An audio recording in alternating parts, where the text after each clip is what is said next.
ओम श्री साई नाथाय नमः। जय श्री साईं, जय श्री गुरुदेव। पूज्य गुरु जी डॉक्टर चंद्रभानु सतपथी जी को प्रणाम करते हुए, उनका आशीर्वाद लेते हुए, श्री सच्चिदानंद साईनाथ महाराज को प्रणाम करते हुए, उनका आशीर्वाद लेते हुए, आप सभी श्रोताओं, दर्शकों, भक्तों को प्रणाम करते हुए और आप सभी लोगों का आशीर्वाद लेते हुए मैं आज के सत्संग को प्रारंभ कर रहे हैं। जैसा आप सभी लोगों को विदित है कि पिछले दिनों से हम लोग बाबा के अनन्य भक्त श्री अब्दुल बाबा, हाजी अब्दुल बाबा में परिचर्चा कर रहे हैं। हाजी अब्दुल बाबा का चरित्र, हाजी अब्दुल बाबा का जीवन हम सभी लोगों के लिए अनुकरणीय है, क्योंकि वह श्री सच्चिदानंद साईनाथ महाराज के लिए समर्पित था। उन्होंने अपना पूरा जीवन बाबा की सेवा में बिताया। एक पल भी वो बाबा के बिना नहीं रहे अपने जीवन काल में, चाहे वो बाबा उस समय साक्षात रूप में शिरडी में रहे या फिर उनके समाधिस्थ होने के बाद। अब्दुल बाबा सदैव श्री सच्चिदानंद साईनाथ महाराज की सेवा करते रहे। ऐसा भक्त बिरले ही होता है जिसके जीवन में सद्गुरु अपने सेवा का इतना अवसर प्रदान करता है। तो इसमें कोई शक नहीं कि अब्दुल बाबा अपने प्रारब्ध में, अपने पिछले जन्मों में सच्चिदानंद साईनाथ महाराज के प्रति एक अनुराग रखे होंगे, उनकी भक्ति किए होंगे, उनके साथ उनके सद्कर्म जागृत हुए होंगे, तो जाकर इस जन्म में भी श्री सच्चिदानंद साईनाथ महाराज का चरण मिला। श्री साईनाथ महाराज सदैव जैसे अब्दुल बाबा उनसे प्यार करते थे, ठीक उसी प्रकार से बाबा भी उनको, अब्दुल बाबा को प्यार किया करते थे। गुरुओं की यह परंपरा रही है कि गुरु अपने शिष्य को एन केन प्रकारेण आध्यात्मिक जीवन जीने की प्रेरणा देते रहते हैं और उन्हें आध्यात्मिक मार्ग पर लगा लेते हैं, चाहे उस शिष्य को उन्हें मारना ही क्यों न पड़े। वर्जना तो सामान्य बात है। बाबा ने तो अब्दुल को और जोग जी को, दोनों को कभी कभी पीटते भी थे, उनको मारा भी है। यह बात अब्दुल बाबा खुद अपने साक्षात्कार में, जब उन्होंने नरसिंह स्वामी जी को अपना साक्षात्कार दिया, उसमें उन्होंने बताया कि बाबा मुझे और जोग को पिटाई भी, हमारी और जोग की पिटाई भी किया करते थे। तो ये एक सदगुरु का प्रेम होता है। कहते हैं कबीरदास जी, गुरु कुम्हार शिष कुंभ है, गढ़ी गढ़ी काढ़े खोट, अंदर हाथ सहाय दे, बाहर वाह चोट। यदि आपने किसी कुम्हार को घड़ा बनाते हुए देखा होगा तो कबीरदास तो गुरु की तुलना उस कुम्हार से कर रहे हैं। जब कुम्हार घड़ा बनाता है तो अपना एक हाथ घड़े के अंदर डालकर ऊपर एक थप्पी से मार मार कर उसे गोलाकार बना देता है। उसमें जो कोई इधर उधर विकृतियां होती हैं उनको दूर करता है। ठीक ऐसे ही सदगुरु सदैव अपना सहारा देकर बाह्य रूप से भक्तों को डांट डांट कर उनको सद्मार्ग पर लगा देते हैं, ताकि उनके आध्यात्मिक जीवन में उनका आध्यात्मिक प्रगति हो सके और अपने गंतव्य को प्राप्त कर सके। तो ऐसा ही प्रेम, अनुराग श्री सच्चिदानंद साईनाथ महाराज के प्रति अब्दुल बाबा का था, जो बाबा से पिटने के बाद भी श्री बाबा श्री साईनाथ महाराज के श्री चरणों की आराधना करना नहीं छोड़ा, बाबा की भक्ति करना नहीं छोड़ा। वो जानते थे कि सच्चिदानंद साईनाथ महाराज का वर्जना, उनका मारना पीटना, वो उनके उन्नति के द्वार खोलने जैसा था, सही रास्ते पे लाने जैसा था। इसलिए अब्दुल बाबा इन तमाम चीजों के होने के बावजूद श्री सच्चिदानंद साईनाथ महाराज की शरणागत ही रहे और उनसे जो कुछ भी ज्ञान अर्जित कर सकते थे, अपने जीवन काल में उनकी सेवा करते हुए अब्दुल बाबा ने वो ज्ञान अर्जित किया। ये अब्दुल बाबा का भाग्य ही था उनका प्रारब्ध था, उनकी अपने कर्म थे, जिसकी वजह से उनको सच्चिदानंद साईनाथ महाराज को का इतना लंबा सानिध्य मिला। लगभग 30 साल उनके बाबा के जीवन काल में और लगभग 36 साल बाबा के जाने के बाद उन्होंने अपनी सांस, अंतिम सांस भी बाबा के सेवा के साथ ही ली थी, बाबा का नाम ध्यान करते हुए ही लिया था। तो अब्दुल बाबा की इन सेवाओं को, जिसे आप सब लोगों को पता है, पिछली बार मैंने बताया था कि अब्दुल बाबा को बाबा ने प्रारंभिक दिनों में बहुत सहायता नहीं की, इवन भोजन भी नहीं उनको दिया था। तो बाबा अब्दुल बाबा को तैयार कर रहे थे। अब्दुल बाबा जब तैयार हो गए, अभिच्छाटन करके भी अपना भोजन या अपना जीवन यापन करने लगे, भोजन प्राप्त करने लगे, तो प्रारंभिक दिनों की बात है। लेकिन इन सब चीजों के बावजूद अब्दुल बाबा का स्नेह सच्चिदानंद से कम नहीं हुआ। वो सदैव सच्चिदानंद को अपने सदगुरु के स्वरूप में देखते रहे और उनकी सेवा शुश्रूषा करते रहे। तो अब्दुल बाबा को बाबा कई बार कहते थे, जब देख लिया इतना कष्ट, तुमको मालूम है तुम्हें क्या मिलेगा? अरे तुम भव्य इमारतों में रहोगे। अब्दुल हंस देते थे बाबा जब ऐसे कहते थे, तो कहते थे बाबा तुझे मेरे आस जो मैं बोल रहा हूं तुम्हें उस पर भरोसा नहीं हो रहा है, लेकिन यह होकर रहेगा कि तुम भव्य इमारतों में रहोगे, वह तुम्हारे लिए सारी सुख सुविधाओं से परिपूर्ण होगा। बाबा की भविष्यवाणी सच हुई, क्योंकि बाबा तो अंतर्यामी थे, जो होने वाला होता था उसी को बोलते थे। बाबा 1915 में ही शिरडी के बारे में भविष्यवाणी कर दी थी कि शिरडी का स्वरूप कैसा होने वाला है, शिरडी में कैसे भव्य इमारतें बनने वाली हैं, शिरडी में कैसे विकास कार्य होने हैं, शिरडी में कैसे लोग चींटियों की तरह झुंड के झुंड शिरडी में आएंगे सच्चिदानंद साईनाथ महाराज के दर्शनार्थ। तो ये बातें आज हमें सत्य हो दिखती रही हैं। लाखों की संख्या में भक्त शिरडी उमड़ रहे हैं सच्चिदानंद साईनाथ महाराज के दर्शन के लिए। तो अब्दुल को जो बाबा ने कहा कि तुम भव्य इमारतों में रहोगे, वो पूरा हुआ।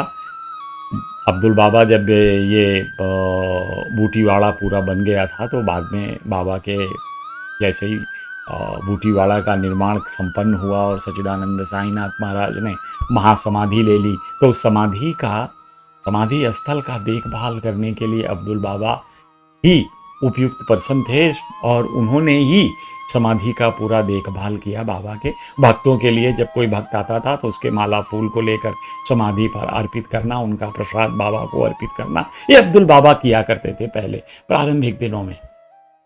और अब्दुल बाबा को रहने के लिए कहाँ मिला? बूटीवाड़े का पहला मंजिल। बाबा ने कितनी भविष्यवाणी, जो कितनी सच्चाई के साथ कहा था, अब्दुल को उस समय समझ में आया कि बाबा क्यों कह रहे थे कि तुम भव्य इमारतों में रहोगे। क्योंकि आज अब्दुल बूटीवाड़े के पहली मंजिल पे पक्के मकान में, पक्के वाड़े में रह रहे थे, तब उनको बाबा की कही बातों का भान हुआ। और अब्दुल बाबा का ऐसा स्वभाव था, क्या हिंदू क्या मुस्लिम, किसी भी धार्मिक विभेद के बिना सबको समान रूप से प्यार करने वाले अब्दुल बाबा। क्योंकि सच्चिदानंद साईनाथ महाराज आजीवन अब्दुल को यही सिखाए, और अब्दुल बाबा को ही क्यों, उन्होंने तो सबको, बाबा सच्चिदानंद साईनाथ महाराज तो सबको यही ज्ञान बांटते रहे कि धार्मिक विभेदता नहीं होनी चाहिए, कि धार्मिक उन्मादता नहीं होनी चाहिए, सब लोग अपने अपने धर्म में अपने अपने इष्ट की आराधना पूजन करते रहें, सबका मालिक तो एक ही है। जैसे सारी नदियां घूम घूम कर विभिन्न क्षेत्रों से भ्रमण करती हुई सीधा समुद्र में जाकर के मिलती हैं, ठीक उसी प्रकार से ये जितने धर्म हैं, पंथ हैं, सब विभिन्न प्रकार के उपायों से आखिर जाते तो वही हैं, उसी परमानंद के धाम में जाकर मिलते हैं, उसी परमानंद के सागर में जाकर मिलते हैं। तो भगवान तो एक है, ईश्वर एक है और वही मालिक है, ऐसा सच्चिदानंद साईनाथ महाराज सदैव कहा करते थे।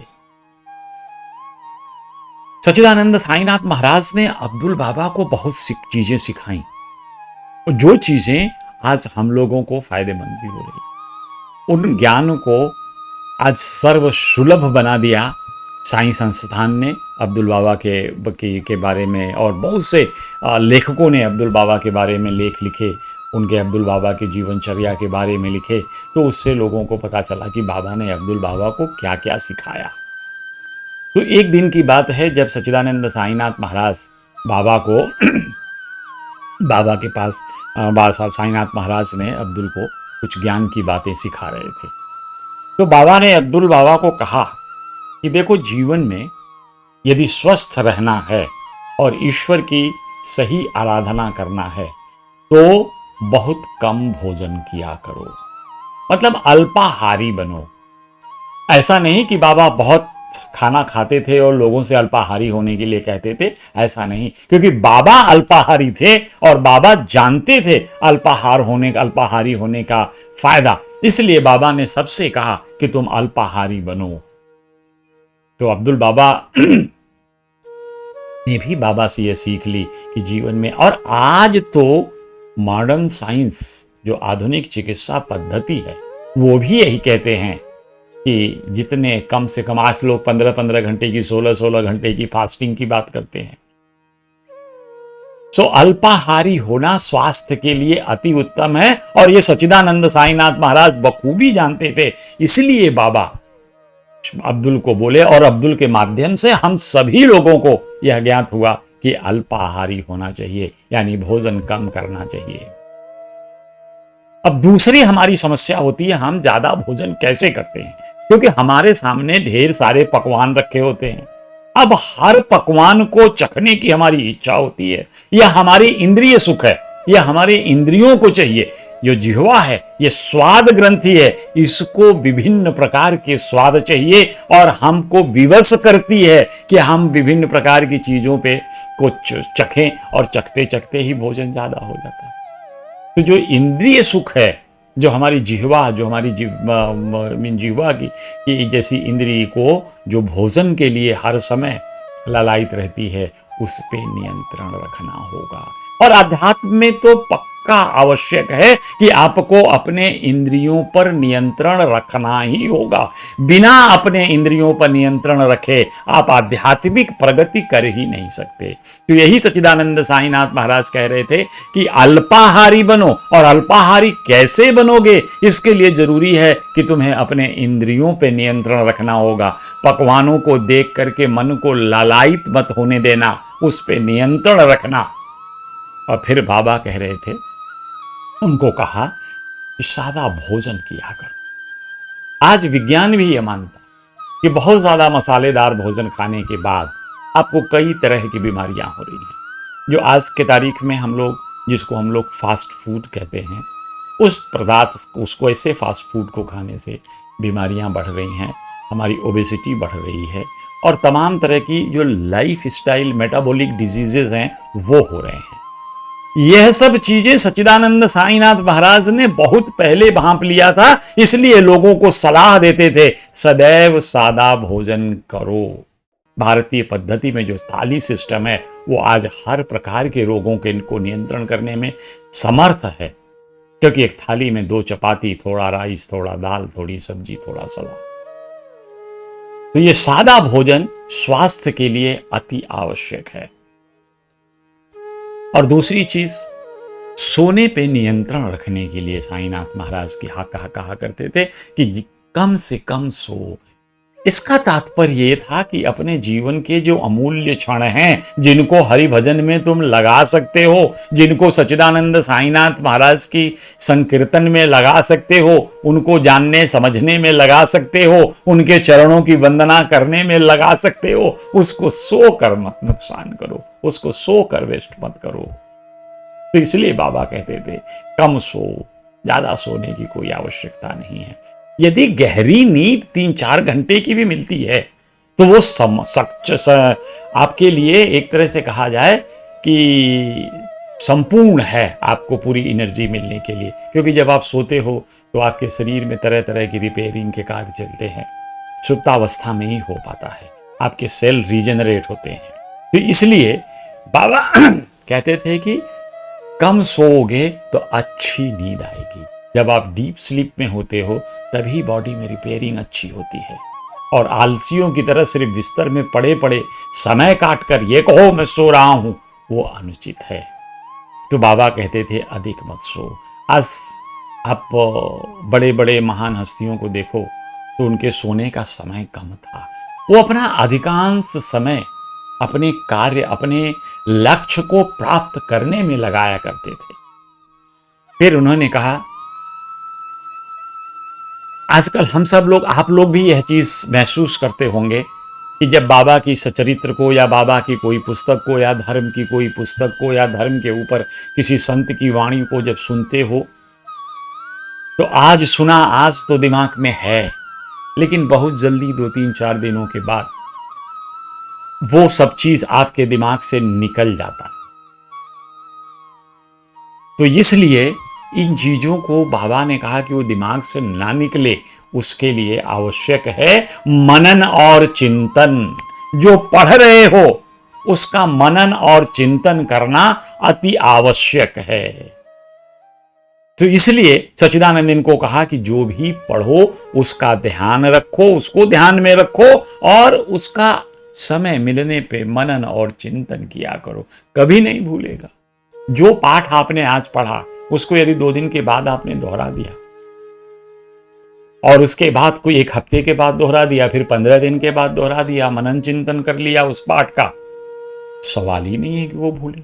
वो तो अमिट छाप आपके दिमाग पे, मस्तिष्क पटल पे पड़ जाएगी और सदैव भगवान को आप जब चाहोगे उन लीलाओं का मनन चिंतन करते हुए भगवान में आप रम सकते हो, इसमें कोई संशय नहीं है। और बाबा ने कहा जब तुम्हारा ध्यान लगने लगे ऐसे चिंतन से, जब चीजें समझने लगो, तब खोजने का प्रयास करो कि मैं कौन हूं, यानी आत्म साक्षात्कार की तरफ बढ़ो।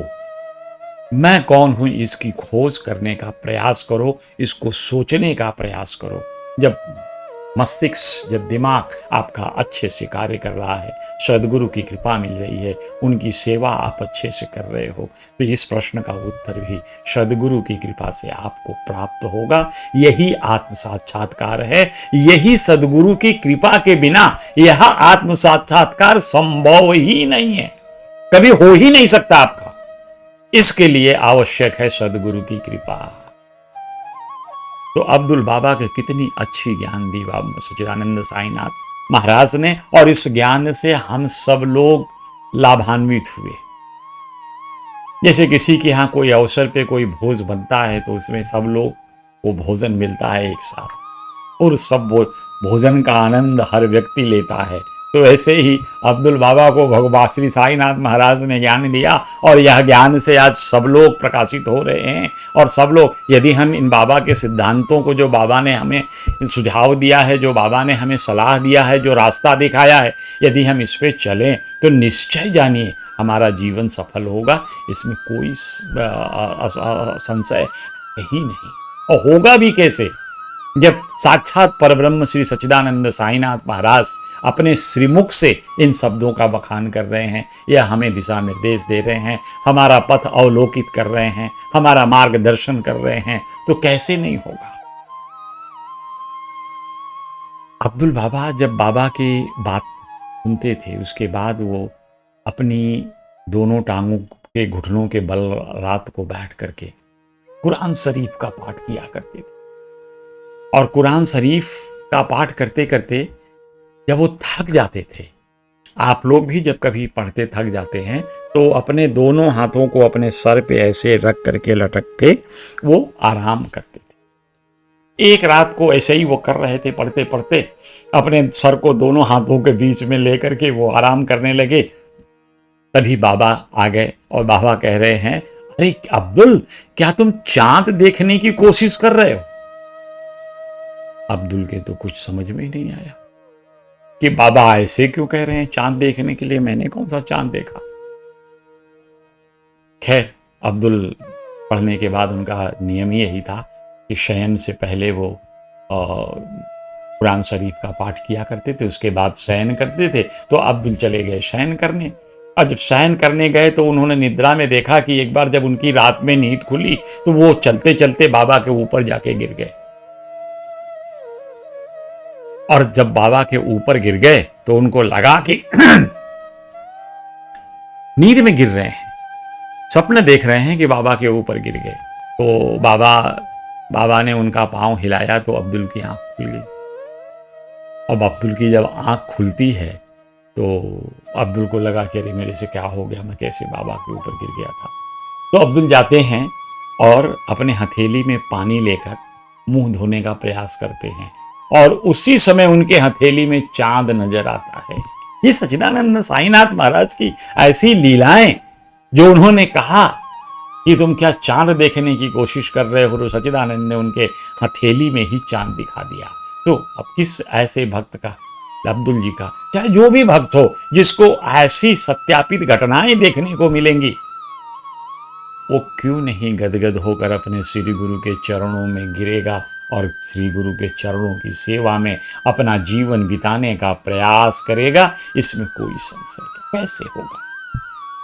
ये तो आपके स्वभाव हैं, आपके भाव हैं, आपके कर्म हैं, जिससे सदगुरु के चरण आपके लिए मिले और सदगुरु के चरणों की सेवा करने का अवसर गुरु ने आपको दिया। यह तो जीवन धन्य है। इस जीवन की क्या किसी से तुलना करना। तो 1927 में एक बार अब्दुल जब शाला में ही बैठे थे, देखिए सच्चिदानंद साईनाथ महाराज अपने भक्तों की रक्षा कैसे करते हैं। तो उस शाला में देखा उन्होंने कि शाले की दीवार जो कि मिट्टी की बनी हुई थी, और शाला का मतलब है कि जहाँ पे पहले राधा कृष्ण आई रहा करती थी, तो वो दीवार चारों सब गिर के इनके ऊपर गिरी, लेकिन इनको खरोंच तक भी नहीं आई। तो अब्दुल बाबा अपने साक्षात्कार में बोले हैं कि मुझे वो दिन अब भी याद है जब दीवार मेरे ऊपर गिर गई थी और इस दीवार से मैं दबा था, लेकिन सच्चिदानंद की कृपा तो देखिए, मुझे एक खरोंच तक नहीं आई, जरा सा चोट भी नहीं लगा। इन घटनाओं से मन में प्रेम बढ़ता है, विश्वास बढ़ता है। तो इन्हीं विश्वासों के साथ अब्दुल बाबा सदैव श्री सच्चिदानंद साईनाथ महाराज की सेवा में रत रहे। उनके गुरु अमीरुद्दीन जी बहुत दिनों के बाद एक बार घूमते घूमते आ गए वहां पे शिरडी में, और अब्दुल बाबा से कहने लगे कि चलो अब मेरे साथ चलो।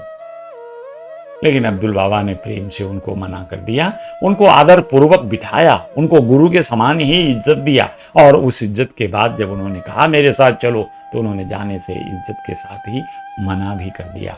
कह रहे थे अब इस जीवन में संभव नहीं है कि श्री सच्चिदानंद साईनाथ महाराज की शरणागति छोड़कर मैं कहीं और जाऊं। यह जीवन जितने दिन भी है, अब सच्चिदानंद साईनाथ के चरणों की सेवा करते करते, उनका गुणगान करते हुए, उनकी भक्ति करते हुए, यह सेव से अपनी जीवन यहीं शिरडी में ही मेरी जीवन का अंत होगा।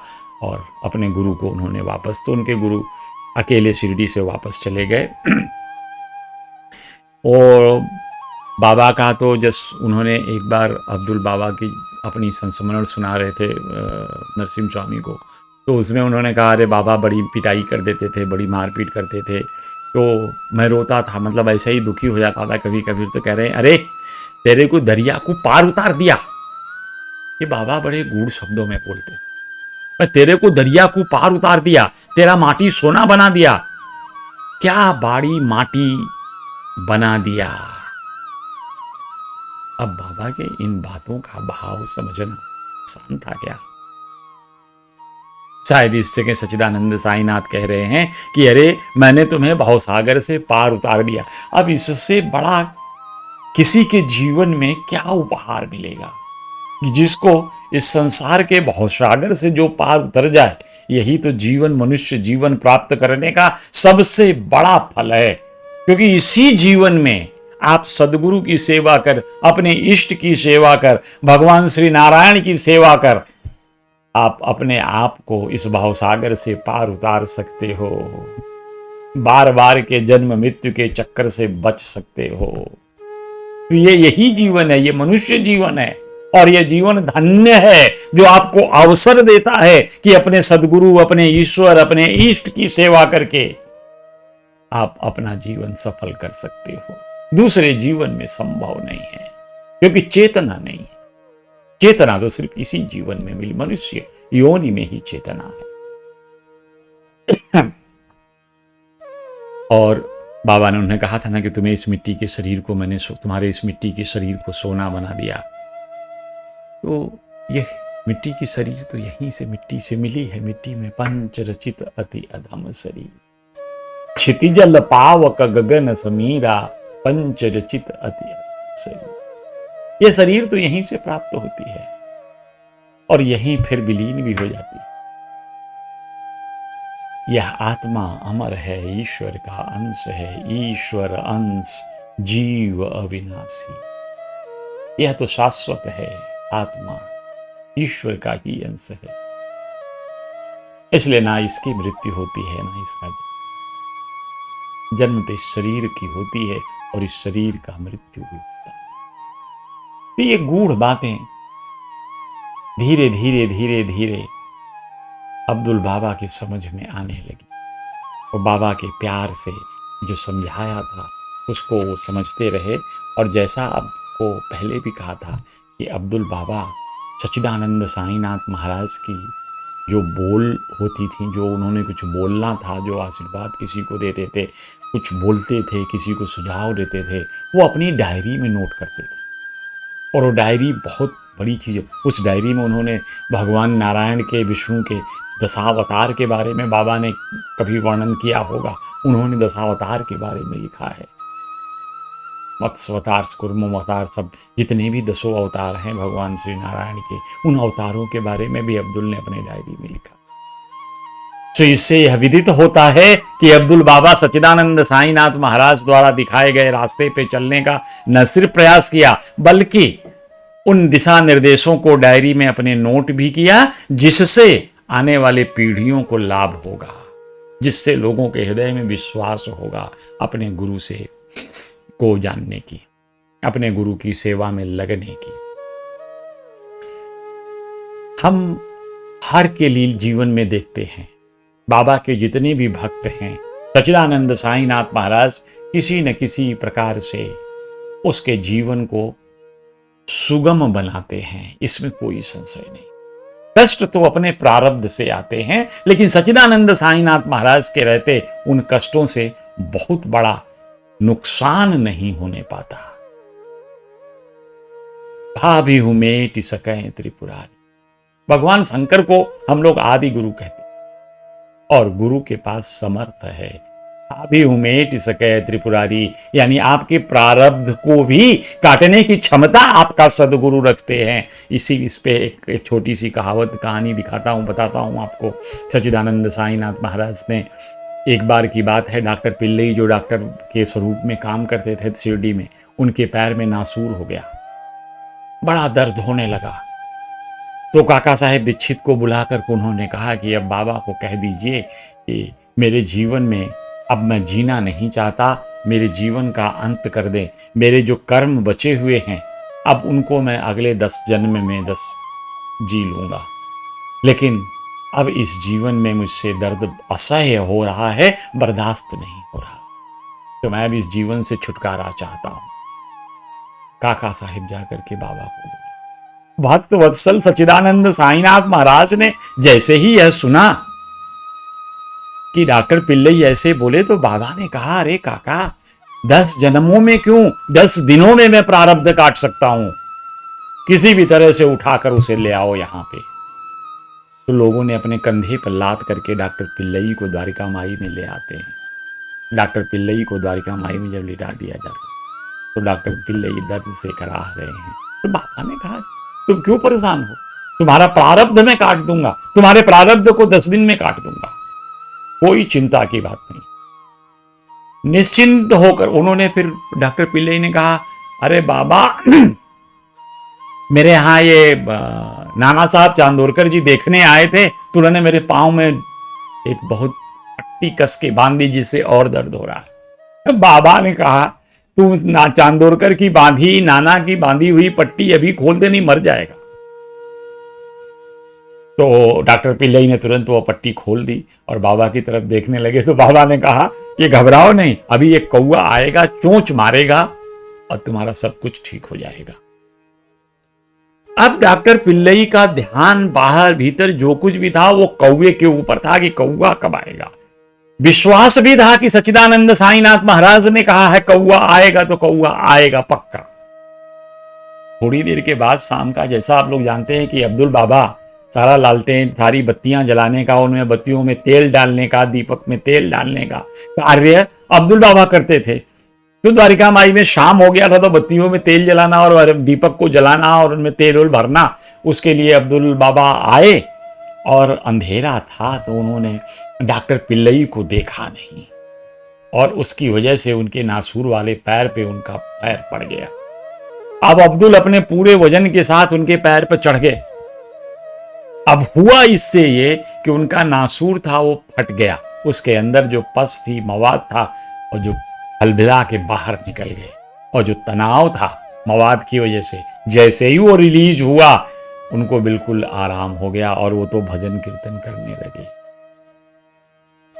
जब आराम हो गया तो उन्होंने, जब बाबा शाम को थोड़ी देर में बाद बाबा आए, कह रहे बाबा ये आपका कौआ कब आएगा? कह रहे अब क्यों कौआ आएगा, कौआ तो आया था। मैंने आपको शुरू में बताया था ना कि बाबा, ये अब्दुल बाबा को कौआ बोलते थे, मेरा कौआ है। और जब अब्दुल बाबा पहली बार शिरडी आए थे तब भी बाबा ने कहा माझा काबला आला रे, मेरा काबला, मेरा कौआ आ गया। तो यही कौआ चोंच मारा, और चोंच से उन्होंने डॉक्टर पिल्लई के नासूर को ठीक हो गया, बाबा की कृपा। तो बाबा ने कहा अब नहीं आएगा, वो अब्दुल था ना, उसने तो तेरा दबा के चला गया, तुम्हारे तो सारे रोग निकल गए। वही कौआ था, आया था, चोंच मारा, चला गया, अब क्या आएगा।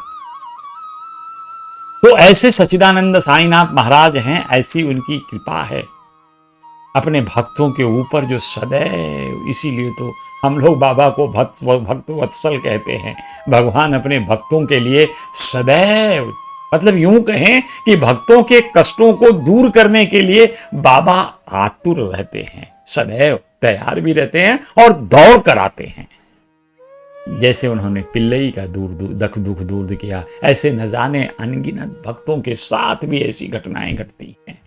और इन्हीं घटनाओं से, हमारे मन जानने से हमारे मन में विश्वास बढ़ता है, अपने सदगुरु के श्री चरणों में प्रेम बढ़ता है, यही श्रद्धा बढ़ती है, और यही श्रद्धा हमारे हृदय में दुख के दिनों में सब्र भी ले आती है, सबुरी भी ले आती है। श्रद्धा आई तो सबुरी आ जाती है, सबुरी अगर आ गई तो श्रद्धा आ जाती है। ये दोनों एक दूसरे के पूरक हैं, और बाबा ने यही दो शब्द दिए, श्रद्धा और सबुरी। तो अब्दुल बाबा के जीवन की एक और घटना देख लेते हैं। अब्दुल बाबा की माँ को बड़ी परेशानी हो रही थी, क्योंकि अब्दुल बाबा के बेटे की शादी नहीं हुई। जहां भी शादी हो, कहें फकीर के बेटे से कौन शादी करेगा, अपनी लड़की कौन देगा उसको, ऐसा कह के वो शादी टूट जाती थी। तो अब हारे को हरि नाम, तो माँ परेशान होकर के बाबा के पास आई, बाबा को हाथ जोड़कर बोली, बाबा अब्दुल के बेटे की शादी नहीं हो रही है, लगता है मैं बिना बहू और पोते का मुंह देखे ही इस दुनिया से चली जाऊंगी। बाबा ने कहा, अरे ऐसा क्या, ऐसा कुछ नहीं होगा, इसकी शादी बहुत जल्दी होगी। हे मां, तू फिक्र मत कर, पोते के साथ साथ तुझे अच्छी दुल्हन नसीब होगी। लेकिन यहां विश्वास कैसे आए। बाबा फिर बोले उनको कि मां, सब चीज होता है अपने समय से होगा, समय के लिए सब्र रखो। अब देखा गया कि ऐसे ही थोड़े दिन के बाद क्या हुआ कि किसी शादी में ये लोग दुख गए थे सब परिवार में, तो वहाँ कोई एक ऐसा व्यक्ति मिल गया जो उसने कहा कि भाई मैं अब्दुल के बेटे से शादी करना, अपने बेटी का शादी करना चाहता हूँ। तो माँ ने तुरंत बोला कि भाई यह जो अब्दुल का बेटा है, यह एक फ़कीर का बेटा है, अब्दुल एक फ़कीर बन चुका है, आपको यदि कोई दिक्कत हो तो बता देना। उन्होंने कहा नहीं, मुझे क्या दिक्कत, फ़कीर होना तो बड़े फ़क्र की बात है। और उनके बेटी की शादी हो गई। और इस तरह से अब्दुल बाबा का जीवन देखने से हमारे हृदय में भी परम स्नेह उत्पन्न होता है कि अब्दुल बाबा ने कैसे अपने जीवन को बिना स्वार्थ के सिर्फ सच्चिदानंद साईनाथ महाराज की सेवा में अपना पूरा जीवन खपा दिया। ये आसान काम नहीं है। उन्होंने अपना सब कुछ छोड़कर सच्चिदानंद साईनाथ महाराज की सेवा करते करते वो 2 अप्रैल 1954 को 1954 को उनका शिरडी में ही देहांत हो गया। और अब्दुल बाबा को अगर देखा जाए तो उनके बारे कहा जाए तो गहन निष्ठा और सबूरी के जीते जागते उदाहरण हैं, जैसा मैंने आपसे पहले भी कहा। और इनकी तो आज अगर आप जाएं शिरडी में तो द्वारिका माई के सामने अब्दुल बाबा की कुटिया है, वहाँ जा कर के आप अब्दुल बाबा से साक्षात्कार कर सकते हैं। उनको बाबा के साथ के समय की चीज़ें भी जो अब्दुल बाबा के पास थी वो भी रखी हुई हैं। तो आप जाएं, उनकी तस्वीर है, उनकी फ़ोटो है, आप जा कर के अपनी श्रद्धांजलि दे सकते हैं अब्दुल बाबा को। और इन सारी कथाओं को जो मैं कह रहा हूँ, अगर आपने ध्यान से सुना और मनन करेंगे तो जब जाएंगे उनकी कुटिया में तो ये सारी कथाएं जीवित हो जाएंगी, आपके सामने चलने लगेंगी। अब्दुल बाबा का पूरा जीवन आपके सामने होगा। हमें अब्दुल बाबा के जीवन से प्रेरणा लेनी चाहिए। यही सीख हम सीखना चाहते हैं कि निस्वार्थ होकर जीवन में अपने सद्गुरु की सेवा करना ही हमारा परम कर्तव्य होना चाहिए। और इसी के साथ मैं आज के इस सत्संग को यहीं विराम देता हूँ। फिर मिलेंगे अगले समय, अगले सत्संग में एक नए संत के साथ, उसके नए भक्त की जीवनी को लेकर के, आपको प्रेरणात्मक जो प्रेरणादायक कहानियाँ उनके साथ लेकर के आपसे फिर मिलेंगे। तब तक के लिए जय श्री साईं, जय श्री गुरुदेव।